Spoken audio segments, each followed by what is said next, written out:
Bismillahirrahmanirrahim. Alhamdulillahirabbil alamin. Wassalatu wassalamu ala sayyidina Muhammadin asyrafil mursalin wa ala alihi washabbihi ajmain. Subhanaka la ilma lana illa ma 'allamtana innaka antal alimul hakim.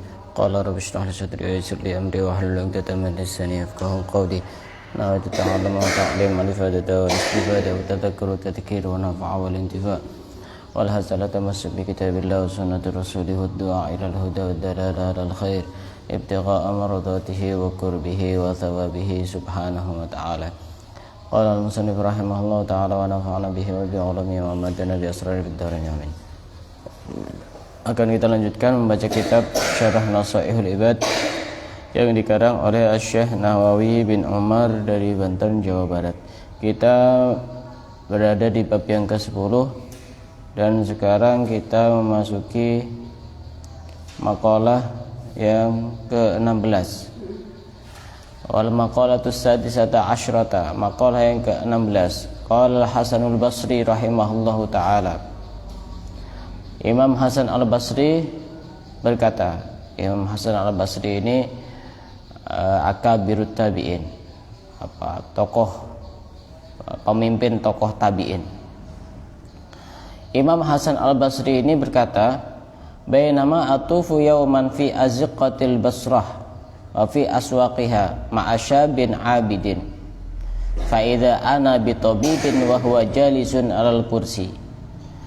Pernah suatu hari aku mengelilingi gang-gang di kota Basrah dan juga mengelilingi pasar-pasarnya Basrah bersama seorang pemuda yang ahli ibadah.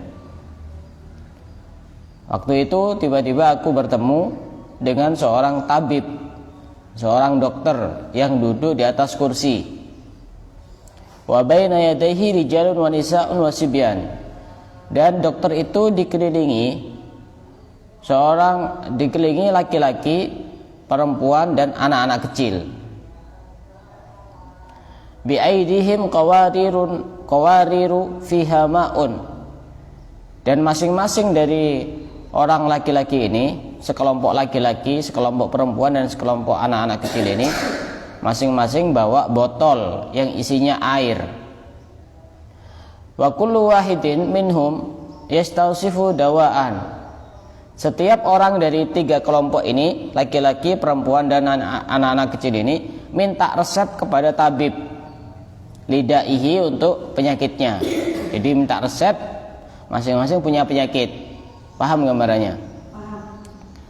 Ada dokter lagi duduk-duduk dikelilingi sekelompok laki-laki, sekelompok perempuan, sekelompok anak-anak kecil. Di situ ada Imam Hasan Al-Basri bersama seorang pemuda yang ahli ibadah. Masing-masing dari mereka itu minta resep, sama seperti orang periksa itu minta resep terhadap penyakitnya. Setelah itu pemuda yang ahli ibadah ini maju. Faqala Al-Basri, Al-Hasan Al-Basri, fataqaddama syab, pemuda yang ahli ibadah yang bersama Imam Hasan Al-Basri ini maju ila tabibi, menuju di hadapannya tabib. Faqala ayyuhat tabib, hal indaka dawa'un yaghsilud dunuba wa yashfi maradul qulub. Ini pertanyaannya agak aneh. Wahai dokter, wahai tabib, apakah kamu punya obat? Obat apa? Obat sakit kepala, apa obat sakit lambung, atau obat apa? Bukan. Wahai dokter, apakah kamu punya obat yang bisa membersihkan dosa dan menyembuhkan penyakit hati? Nah, ini pertanyaannya agak tinggi ini. Apakah kamu punya? Tapi dokternya juga kelas-kelas tinggi, sehingga jawabannya juga menyesuaikan dengan pertanyaannya. Faqala na'am, ya aku punya obat itu, aku punya. Faqala, kemudian dijawab oleh dokter. Jadi ini obat yang bisa membersihkan dosa dan menyembuhkan penyakit hati. Tapi ini dengan bahasa-bahasa yang bahasa sastra. Jadi diibaratkan seperti nanti orang membuat ramuan obat, membuat ramuan tradisional itu, bukan obat yang langsung minum, bukan, tapi ramuan tradisional. Kan biasanya memanfaatkan alam, ditumbuk dan lain sebagainya, dicuci, direbus dan lain sebagainya, paham? Nah, apa kata dokter ini? Bawa ke sini, faqala khud minni asyrata asya. Bawa ke sini 10 racikan, 10 hal. Nanti ini akan aku jadikan sebagai obat. Apa 10 hal itu? Khud uruqa syajaratil faqri. Ambil akar pohon kefakiran. Ma'a uruqi syajaratit tawadu'i. Beserta akar pohon tawadu. Maksudnya ini diibaratkan butuh akar-akar itu. Pohon itu bisa menjadi tinggi ketika akarnya kuat. Betul? Ya. Kalau akarnya tidak kuat, maka tidak bisa tinggi. Tumbang. Ambil akar-akar dari pohon kefakiran. Ini hanya ibarat saja. Artinya orang itu kalau pengen dosa-dosanya dibersihkan oleh Allah, penyakit hatinya itu disembuhkan oleh Allah, dia itu harus siap untuk merasakan fakir. Artinya fakir itu dia dalam kondisi yang tidak enak itu dia masih merasa nyaman. Apalagi benar-benar fakir, dia tidak kemudian protes dengan takdir serta ketentuan dari Allah, tidak. Itu fakir namanya. Dan juga tawadu. Setelah itu dikatakan oleh Ibnu Athaillah, tawadu itu apa? At-tawadu qabulul haqqi mimman kana. Tawadu itu adalah menerima kebenaran dari siapapun. Dari orang yang ada di bawahnya, dari orang yang selevel, dari orang yang status sosialnya di bawahnya, lebih-lebih di atasnya. Itu namanya tawadu. Bukan berarti kalau sudah dia posisinya di bawahnya, kalau dia benar tidak diterima. Itu namanya bukan tawadu. Tawadu itu menerima kebenaran dari siapapun, dari lidah siapapun, selama itu benar maka harus diterima. Itu namanya tawadu. Menurut Ibnu Abbas, tawadu itu adalah ayyashrabar rajulu min suri akhi. Tawadu itu adalah ketika ada seseorang yang mau meminum bekas dari saudaranya. Dan ini ada di dalam hadis. Dan itu bisa menyembuhkan penyakit juga. Kalau dulu waktu saya masih belajar di Tarim itu, setiap Jumat pagi ada ziarah ke makam namanya makam Zambal, yang di situ dimakamkan banyak para wali kutub dan wali-wali yang lainnya. Itu biasanya di makamnya Imam Haddad, pengarang Rotib Haddad itu, di situ duduk setelah keliling ke beberapa makam. Di makamnya Imam Haddad ini duduk sambil membaca syair-syair. Setelah itu mendengarkan ceramah daripada para ulama, para habaib itu. Sambil lalu ada yang membawakan gelas yang cukup besar, yang terbuat dari kayu, ada juga yang tidak terbuat dari kayu. Itu yang biasanya yang pertama kali minum ulama-ulama dan habaib-habaib yang disepuhkan keilmuannya. Setelah itu muter, dan itu tidak jijik begitu. Itu bagian dari tawadu. Bagian dari tawadu menurut Ibnu Abbas. Apalagi memang ini pernah dipraktekkan oleh Rasulullah. Rasulullah itu ketika Sayyidah Aisyah minum, maka Rasulullah minum di tempat yang sama, tempat bibirnya Sayyidah Aisyah, minum di situ. Ini bagian dari tawadhu. Jadi di pondok pun itu juga sebenarnya diajari tawadhu. Makan bareng satu talam itu. Enggak usah. Bukan. Enggak usah malu ketika misalnya sudah selesai semua, tinggal sendirian. Di situ kan masih ada sisa-sisa itu. Sisa-sisa temennya. Itu justru bagian dari tawadhu itu. Itu bagian dari tawadhu. Kalau tidak seperti itu berarti dia masih belum bisa tawadhu. Itu namanya tawadhu. Menurut Imam Qushairi, al-faqru syiarul aulia. Kefakiran itu adalah syiarnya para wali. Wali itu rata-rata ya fakir, tapi ada juga wali yang kaya. Maka tadi itu pemuda yang ahli ibadah tadi itu disuruh membawa akar, 2 akar. Akar kefakiran dan akar tawadhu. Kemudian kata dokter ini, waj'al fiha ihlijat taubah. Dan setelah itu masukkan lagi di dalam 2 akar itu ihlij. Ihlij itu semacam obat yang bisa membersihkan kotoran yang ada di dalam perut. Ihlijat taubah diibaratkan seperti taubat. Taubat itu yang bisa membersihkan dosa. Kalau ihlij itu ada perut yang kotor, kemudian ada namanya obat ihlij. Ihlij itu semacam apa ya? Jadi ketika minum obat itu nanti dia bisa mencret, saat itu keluar semua penyakitnya. Nah, itu diibaratkan taubat itu ketika dimasukkan ke situ, maka nanti bisa membersihkan dosa-dosa. Ini bahasanya agak tinggi. Paham enggak paham, enggak ada masalah. Yang penting saya jelaskan. Agak tinggi nih bahasanya. Setelah itu sudah ada 3 ramuan ya. Ada ramuan akar kefakiran, akar tawadhu. Setelah itu ada namanya ramuan taubat namanya. Setelah itu watrahu fi hawunar ridha, dan masukkan ke lumpang ridho. Lumpang itu tahu lumpang? Lumpang itu yang biasanya orang-orang kuno itu ada semacam kayu yang bentuknya lonjong, ada lubangnya, kemudian diginikan itu untuk numbuk itu. Lesung ya. Nah, itu sudah ada ramuan, 3 ramuan. Ada akar kefakiran, ada akar tawadhu, ada obat taubat. Setelah itu masukkan ke situ. Itu lesungnya itu namanya ridho. Ridho, harus ridho. Hidup itu harus ridho. Masukkan ke situ. Kata tabibnya ini. Ridho itu apa? Menurut Imam Nawawi, ar-ridho sururul qalbi bimurril qadha. Ridho itu adalah hati yang menerima dengan pahitnya ketentuan Allah. Itu namanya ridho. Ditakdir miskin ridho, ditakdir kaya ridho, ditakdir jelek ridho, ditakdir susah ridho, ditakdir sulit ridho.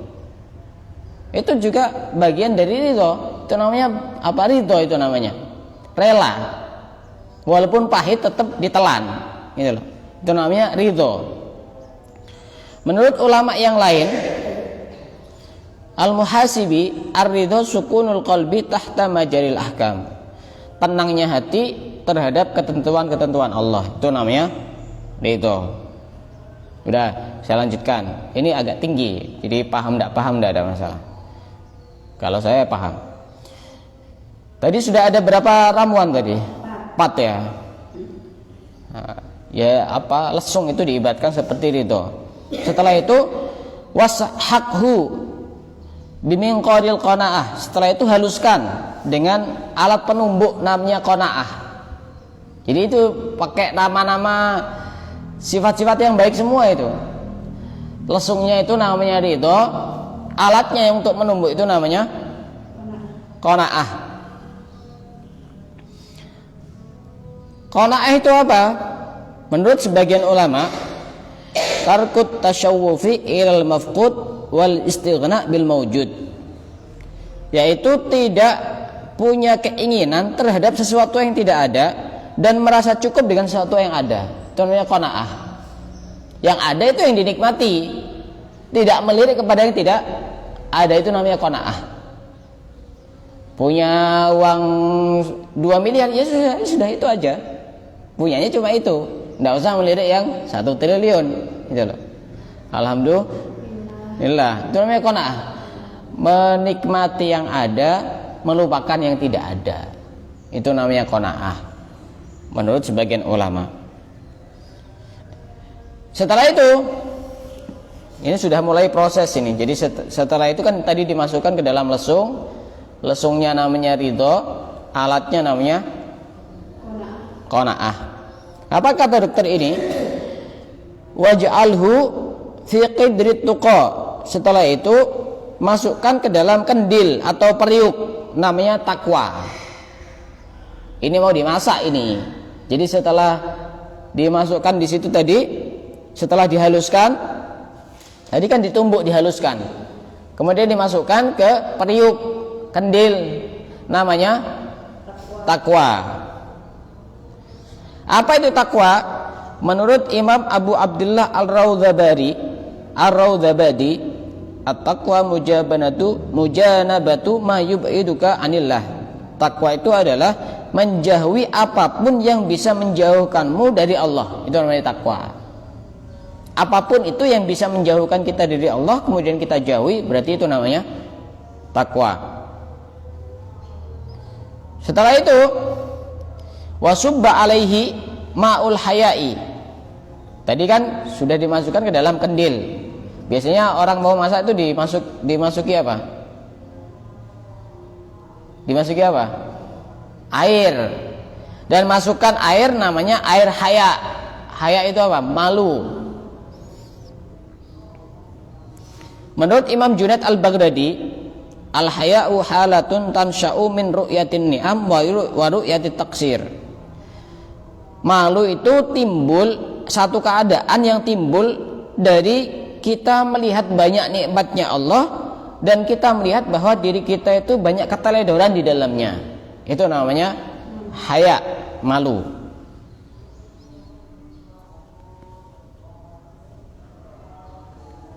Setelah itu sudah dimasukkan kendil, periuk, sudah dikasih air namanya air haya. Setelah itu apa? Biasanya dimasak. Waghlihi, dan rebuslah, didihkanlah, binaril mahabbah, dengan api cinta. Nah, jadi itu dikasih nama semua. Apinya namanya api cinta. Kenapa kok diserupakan dengan api cinta? Karena memang orang sering terbakar dengan cinta itu sendiri. Apa itu cinta? Menurut Imam Abu Yazid al-Bustami, al-mahabbatu istiqlalul katsiri min nafsika wastiksarul qalili min habibika. Cinta itu adalah kita merasa sedikit dari apa yang kita berikan untuk kekasih kita walaupun sebenarnya banyak. Dan sebaliknya, kita merasa banyak dari yang sedikit dari kekasih kita. Itu namanya cinta. Itu namanya cinta.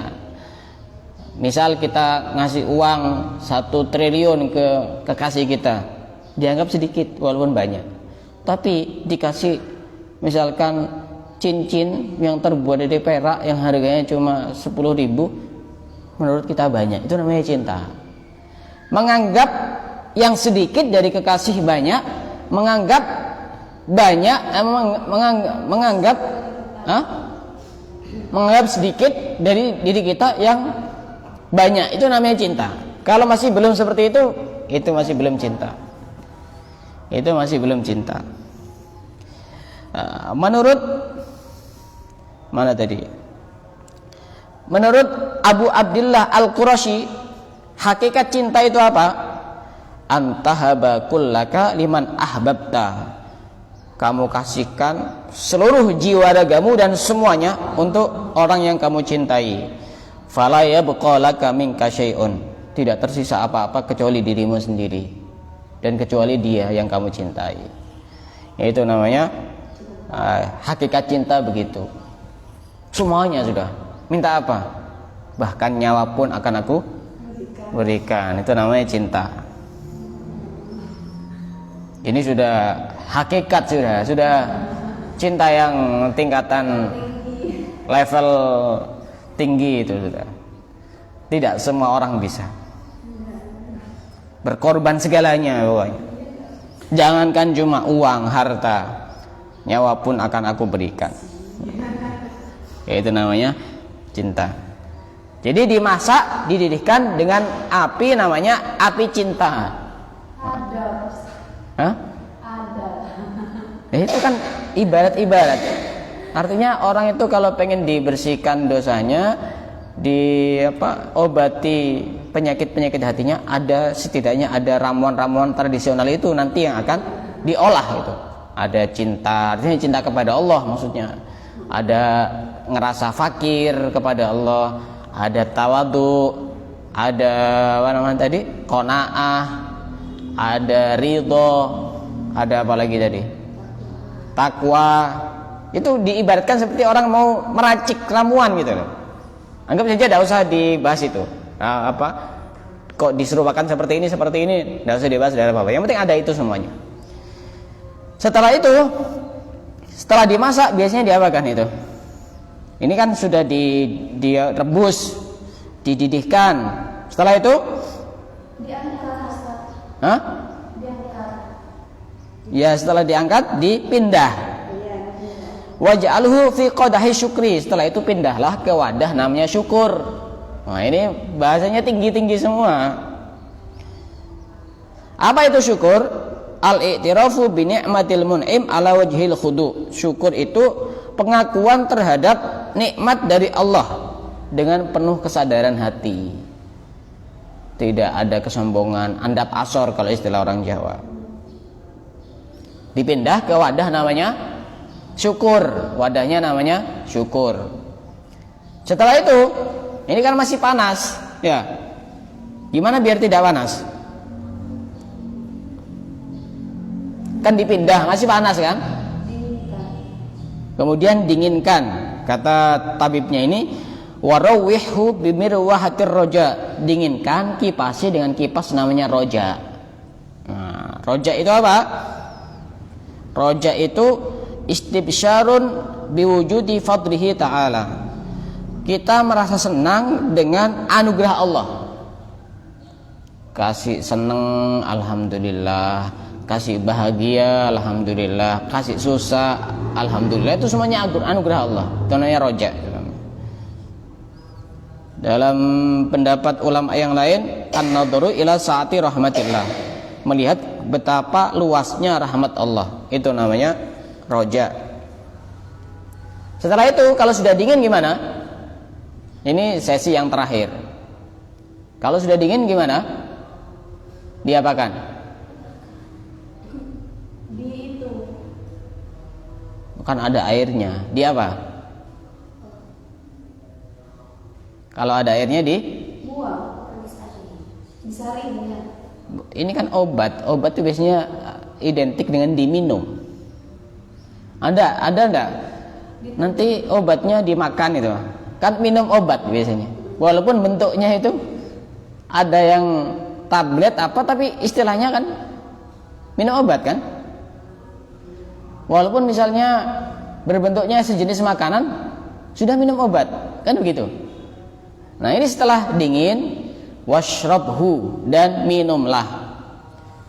Pakai sendok, bimil akotil hamdi, dengan sendok namanya sendok alhamdu. Alhamdu itu penuh dengan syukur, memuji kepada Allah. Jadi sendoknya namanya sendok hamdalah. Itu nanti bisa digambar biar paham apa tahapan-tahapannya meracik obat yang bisa membersihkan dosa dan menyembuhkan penyakit-penyakit hati. Ada kalau dalam istilah ada komposisi. Komposisinya ini kemudian dimasukkan ke sini, kemudian ditumbuk, dihaluskan, setelah itu masukkan ke dalam panci, setelah itu direbus. Ibaratnya begitu. Nanti jadilah obat. Obat itu nanti yang bisa menyembuhkan penyakit dan bisa membersihkan dosa. Jadi washrabhu bimil akotil hamdi. Minum pakai sendok, nama sendoknya itu sendok alhamdi. Sendok pujian-pujian kepada Allah, mengagungkan kepada Allah. Apa kata tabibnya ini? Kata dokternya ini, fa innaka in fa'alta dzalika, kalau kamu melakukan itu semua, fa innahu yanfa'uka min kulli da'in, maka sesungguhnya itu akan bermanfaat kepadamu dari segala macam penyakit. Penyakit apa saja yang kamu derita, dengan mengkonsumsi obat itu, maka kamu akan merasakan manfaatnya dari penyakit apapun. Wabala'in fid dunya wal akhirah, dan bencana apapun di dunia dan di akhirat, semua itu bisa teratasi kalau kamu punya resep itu, yang dari kumpulan 10 hal tadi itu. Mulai dari resep dasarnya itu akar. Coba masih ingat atau enggak? Resep dasar itu akar fakir dan tawadhu. Yang lainnya kan dari nama-nama benda. Setelah itu akar fakir dan tawadhu ini diapakan? Dimasukkan ke lesung. Ya, betul.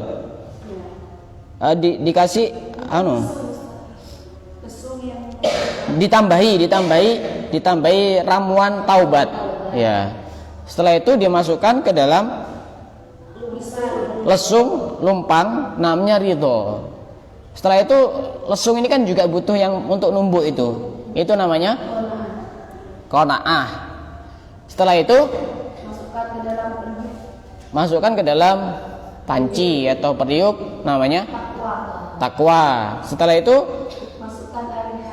masukkan air yang dikasih nama haya, malu. Setelah itu direbus dengan api cinta. Setelah itu kemudian didinginkan dengan kipas, namanya kipas.